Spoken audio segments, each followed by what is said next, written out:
Hey, Pastor, have you ever wondered how to get larger offerings or more money into your church?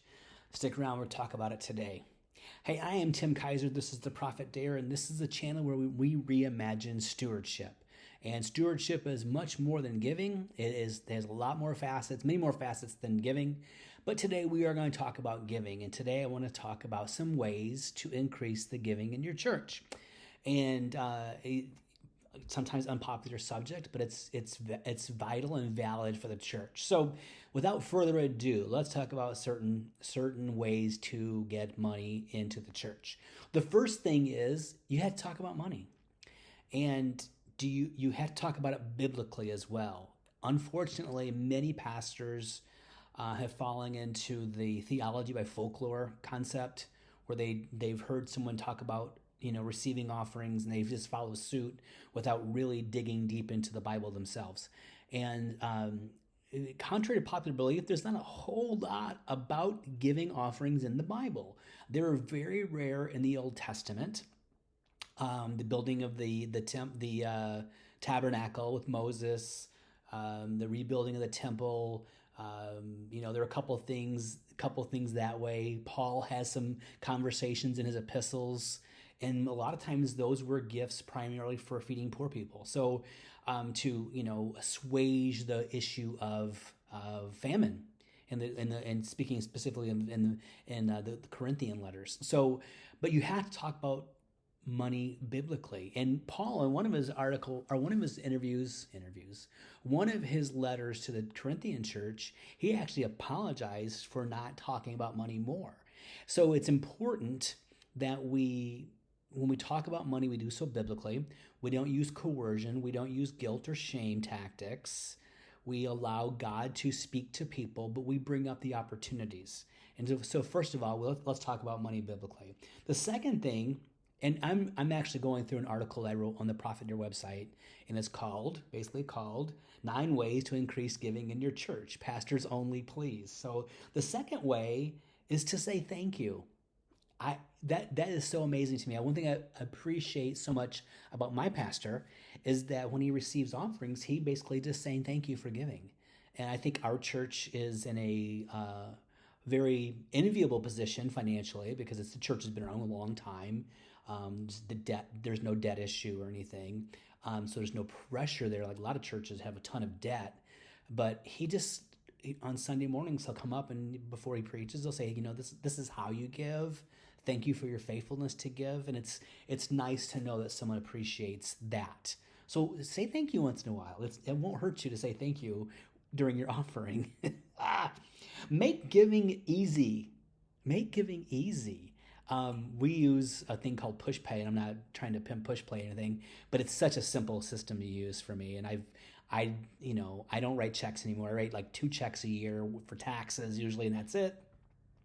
But I don't write checks to ministries anymore. I love to give online. And PushPay, the ministries who use PushPay makes things so much easier for me. I can just give, and I'm sure there's similar ones just like it. I don't know all of them right now, but I happen to use that there's a ministry we support, the church we go to, and all of the giving statements are there. It makes it really easy. So you can make giving easier. So if you actually receive offerings, you can receive cash or checks, but you also can receive money through texts or online giving or whatever. Make it simple for people to give. The easier it is, the more you're going to get, probably. Here's one. This is probably my favorite one. This is probably going to be the most controversial, because as we said before, you have to say something controversial. No one really cares. Help men feel welcome in your church. Most churches today are very feminine in nature, and they're designed to draw women.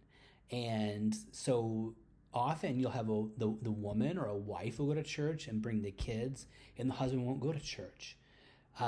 Pastors, begin to make your men feel welcome in the church.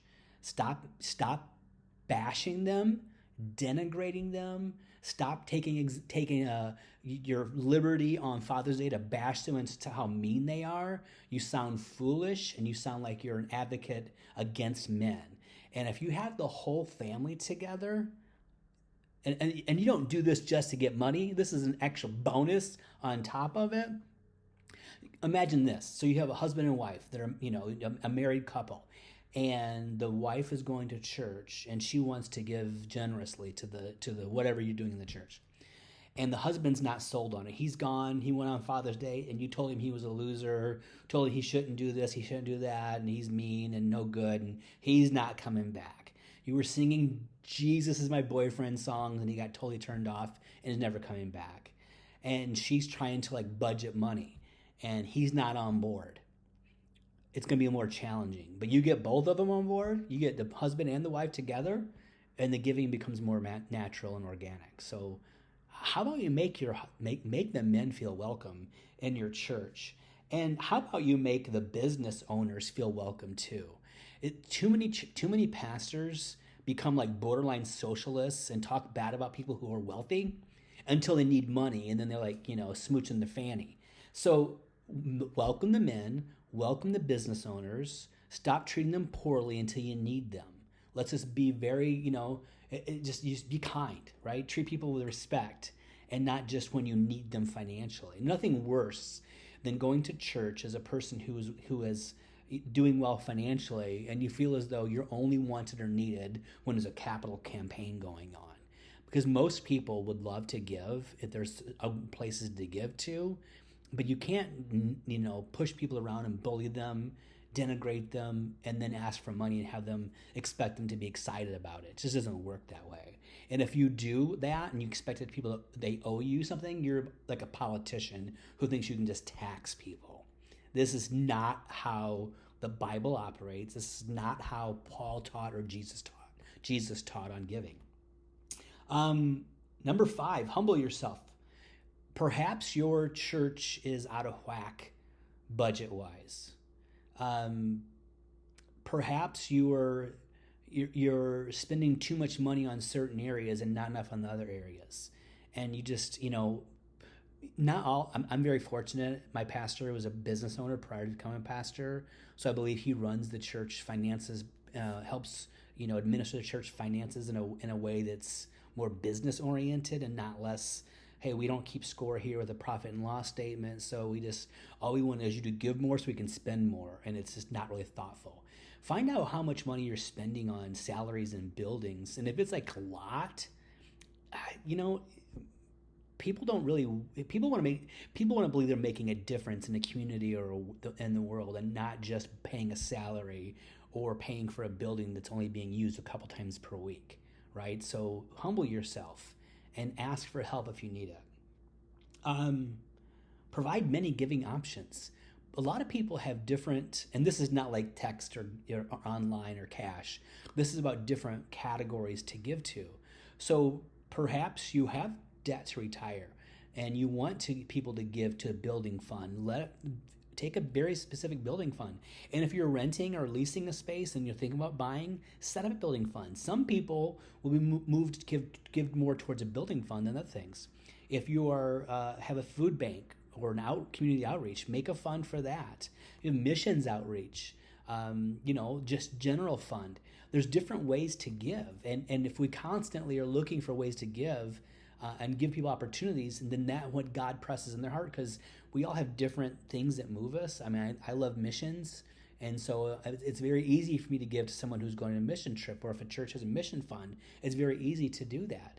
I'm not so excited about giving money that's only going to go to pay a salary. I'm just not, and being honest.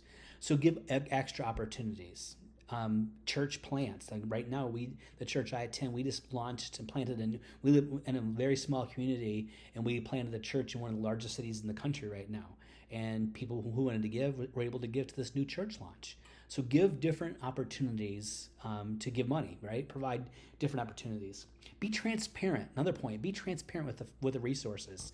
At the end of the year, you don't have to go into who salary, who makes what. That's really none of our business. But you can break out, this is what came in the year, and this is how we spent it. You could say we presented a percentage or dollar amount. If this is what we spent on salaries, this is what we spent on building, this is what we spent on community outreach. mean, people want to believe that they're making a difference in their community. And if only 5% of the money is going to community outreach, that means 5 cents per dollar they give is going to outreach and 80 cents is going to pay salaries. That's not good. And you can be transparent and you be humble and, humble yourselves and say, we're going to get better at this and show the plan to get better at that. Number 8, crowd out Uncle Sam. Crowd out Uncle Sam. So back in the 30s, during FDR's reign as the president of the United States, the war on poverty and all that stuff happened, and the church backed off on what it did in the community, and all of a sudden now you had all these state-ran or government-ran programs. It's time for the church to take back that territory. And you can't do it if you don't have the proper money or the proper funding. And you can't do it if all your money is going towards salaries and buildings. But like you can start a food bank once a month. You can start a food bank once every week or twice a month, and build that. You can have a fund set apart for helping people that are, say mothers that need help or job opportunities or resume preparation. The sky's the limit, and your imagination is the limit on what you can do in your community. But crowd out Uncle Sam. Stop sending your people or people in your community to the local welfare office to get help. We have to find a way to make a difference in our cities, and we need to do it. And we need to do it from the top down and the bottom up. And we can do it if we're managing the money correctly, and we start, people start giving more money. But we have to manage the money we have better. We can't just be managing it. You can't expect people in your congregation to manage their money well and give you a lot of money if you're being, really careless and cavalier with the money that comes in. Money is very holy, and it should be only used for what God needs it to be. God wants us to use it for. Stop being careless and cavalier with the resources that came into the kingdom, right? So do that. I mentioned honor your business owners. I got out of order on that one, but that's it. I mean, there's some easy points. You can go to the Prophet Dear website and click on that article and read it. But it's really important. Stewardship matters, and giving is a huge part of stewardship. But people can't give what they don't have. So you need to, as a pastor, I'm encouraging you to find ways to develop better stewards in your church. If they are able to increase their income and retire debt and have more money, perhaps they can give more. And if you're making it very, very attractive to give in your church, people will. I mean, it could be one of those points where you're we could go to this baseball game or football game and spend like $500, or we could give to the food bank and feed a family for 2 months. Or make it challenging for them. Don't make it easy for them to spend their money in a way that's not kingdom focused. But you have to present great opportunities for your people, and they need to know that what your church is doing is making a difference in your city. And I'm confident. And if there's anything I can do to help, please let me know. So if this video has struck a nerve with you, please like it, subscribe, share it, comment. We're still early on in the process here of getting to these videos out. Please go to the Prophet Dear website, sign up for our regular communication there too. It'd be helpful too. And soon we're having a lot of exciting things happen here, and I want you to be involved in it from the ground floor up. So blessings to you, blessings to your family. May the grace of God and the blessing of God come upon you, overtake you, and I will see you soon with a new video.